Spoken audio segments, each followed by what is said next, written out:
Micro organisms అంటే ఏమిటి? Micro organisms are tiny living things. మరి ఇక్కడ ప్రధానంగా 5 రకాల సూక్ష్మజీవులు ఉంటాయి.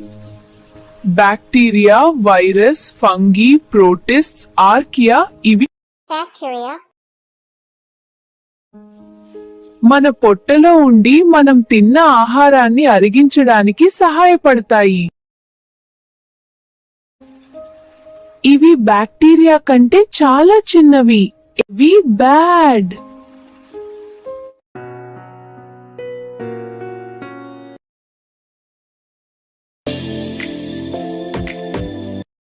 మనం బ్రెడ్ చేసేటప్పుడు వేసే ఈస్ట్ ఒక రకమైన ఫంగస్. అది పిండిని సాఫ్ట్ అయ్యేలా చేస్తుంది. ప్రోటిస్ట్స్ ఇవి నీటిలో ఉండే చిన్న జీవులు, అమీబా లాంటి జంతువుల వంటివి మరియు ఆల్గేవి.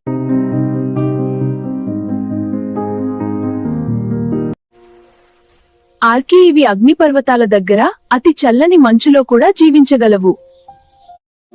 అమ్మో, ఇవన్నీ నా పొట్టలో కూడా ఉన్నాయా? అవి మంచివా లేదా చెడ్డవా? చాలా వరకు మంచివే. మన పొట్టలో ఉన్న బ్యాక్టీరియా మనం బలంగా ఎదగడానికి సహాయపడుతుంది.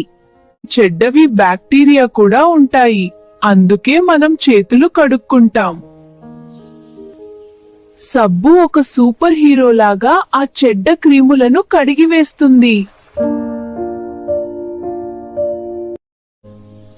అంటే ఈ చిన్న జీవులు లేకపోతే మనకు బ్రెడ్ రాదు, పెరుగు రాదు. మైక్రో ఆర్గానిజమ్స్ స్పాయిల్డ్ ఫుడ్ ని డీకంపోజ్ కూడా చేస్తాయి. వావ్, మైక్రో ఆర్గానిజమ్స్ ఎన్ని పనులు చేయగలవా? మైక్రో ఆర్గానిజమ్స్ ఎర్త్ కి ఒక ఫ్రెండ్స్ లాంటివి.